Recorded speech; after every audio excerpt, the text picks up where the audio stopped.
Во студиото со вас, Деспина Тодоровска.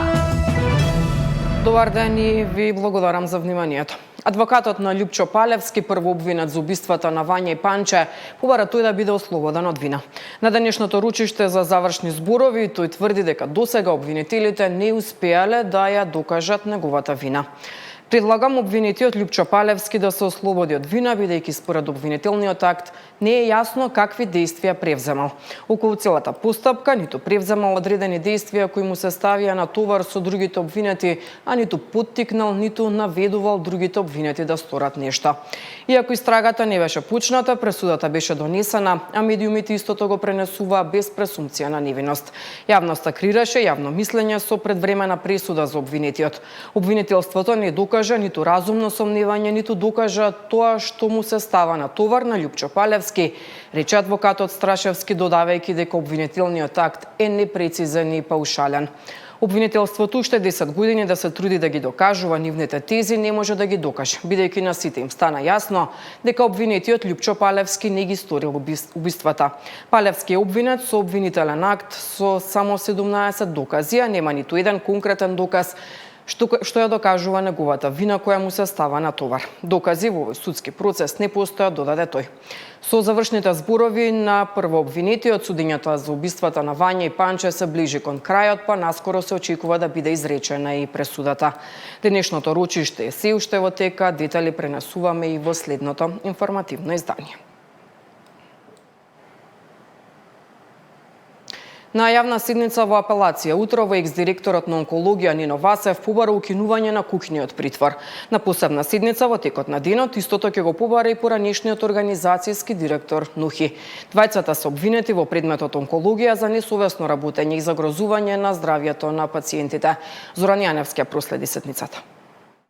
Поранешниот директор на онкологија Нино Васев, кој е обвинет за злоупотреба на положбата и несовесно лекување на пациенти, бара да му се укине куќниот притвор.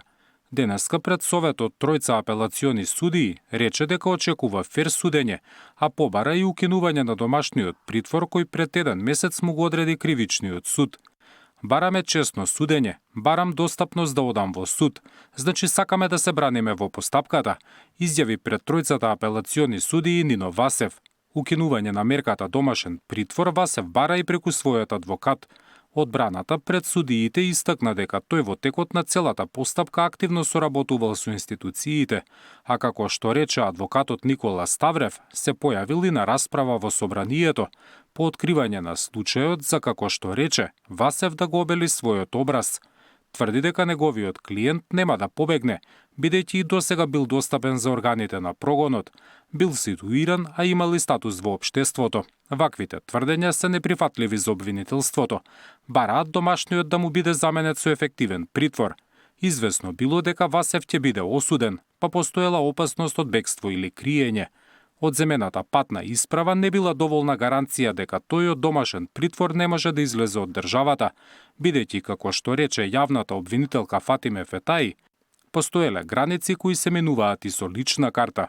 Да, соработувал и имал мерки, ги почитувал тие мерки, меѓутоа тоа било во некоја поранешна фаза, каде што обвинителството се уште ги немало собрано сите оние тој квантум на докази кои што почетните основи на сомневање би ги подигнале на повисоко ниво, до тој степен до кој што сега се, степен во кој што врз основа на прибраниот доказен материјал основното јавно обвинителство Скопје основано може да очекува донесување осудителна пресуда.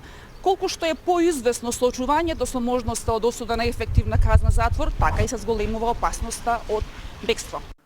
Укинување на домашниот притвор бара и економскиот директор Нехат Нухи, кој заедно со Васев е обвинет за злоупотреба на положбата. Двајцата се гонат за повеќе кривични дела како проневера во службата, измама и несовесно лекување. Двајцата завршија во домашен притвор откако минатиот месец заедно со обвинението за нив беше побаран и ефективен притвор. Предлогот го одби кривичниот суд, па од 23 мај Васев и Нухи се во домашен притвор. Дали ќе им биде укината таквата мерка или заменета со построга, одлуката апелациониот суд ќе објави дополнително. Зоран Јаневски, Сител телевизија.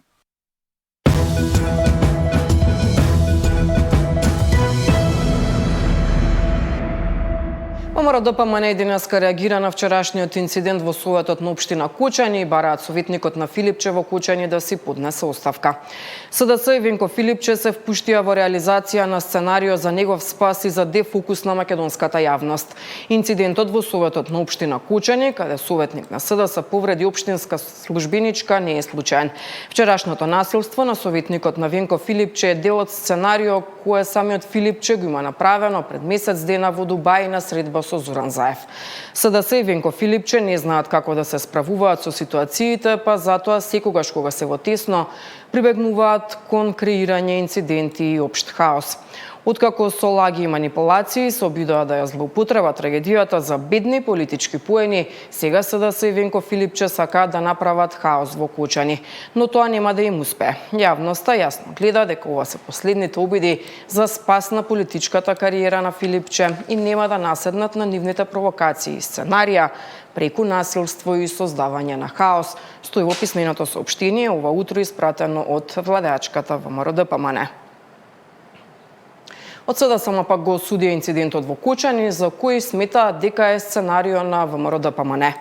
Ги осудуваме и провокативните сценарија на ВМРО ДПМН, кои со провокации, намерно поттикнување тензии се обидуваат да создадат конфликти и нестабилност во Кучани.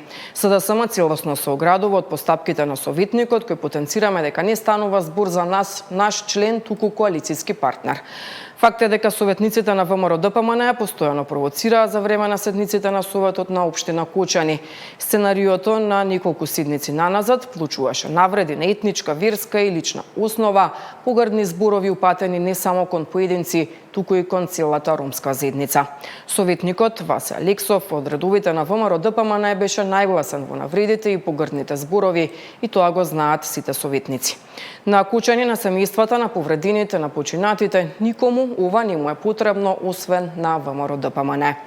На Кучани му е потребна солидарност, стабилност и решенија, а не насилни сценарии инспирирани од политички калкулации на власта, велат во писменото соопштение од опозицијската СДСМ.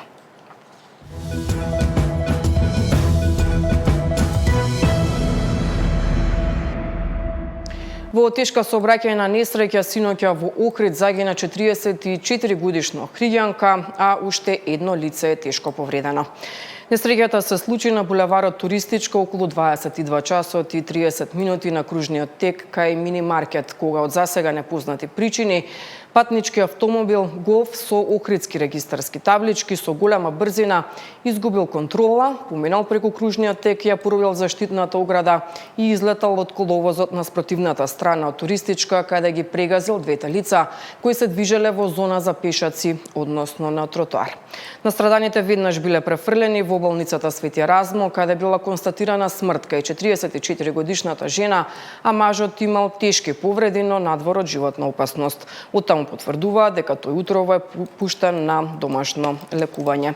Во несреќата е повреден и возачот кој имал привремен престој во Охрид. Во тек истражна постапка за утврдување на причините кои довеле до трагедијата, а основното јавно обвинителство побара и 30-дневен притвор за возачот која предизвика несреќата поради опасност од бегство и влијание врз сведоци. Од почетокот на годината општина Штип има наплатено 50% од данокот на имот. Од општината апелираат граѓаните и фирмите навреме да ги подмират давачките за да се избегне пресметката на камати. Општина Штип во првата половина од тековната година наплатила половина од средствата кои граѓаните ги должат на име данок на имот. Споредено со минатата година, за истиот период биле наплатени 30% од предвидените 54 милиони денари. Сепак, до крајот на годината биле прибрани 52,5 милиони денари или 97% од планираните средства. Годинава подисциплинирани се правните лица, односно од нив се наплатени половина од средствата, а физичките лица се нешто помалку. Од побаруваните 60 милиони денари по решенијата од 2025 година, до денес се наплатени 31 милион денари и тоа покажува наплата од околу 50%, што покажува дека за разлика од претходните години финансиската дисциплина на граѓаните се зголемува, односно ако претходно годината сме завршувале со 67% наплата на данок на имот, сега до овој момент имаме 50% наплата на истиот. Ова ја става општина Штип на листата подобри општини во земјата, кога е во прашање на платата на данокот на имот. Апелирам до граѓаните да врската да се заврши до 15.11 во годината со цел да се избегне пресметка на камати и другите непопуларни мерки. Прибраните средства од данокот на имот се инвестираат во реализација на капитални проекти во општината. За Сител, Трајан Ристовски.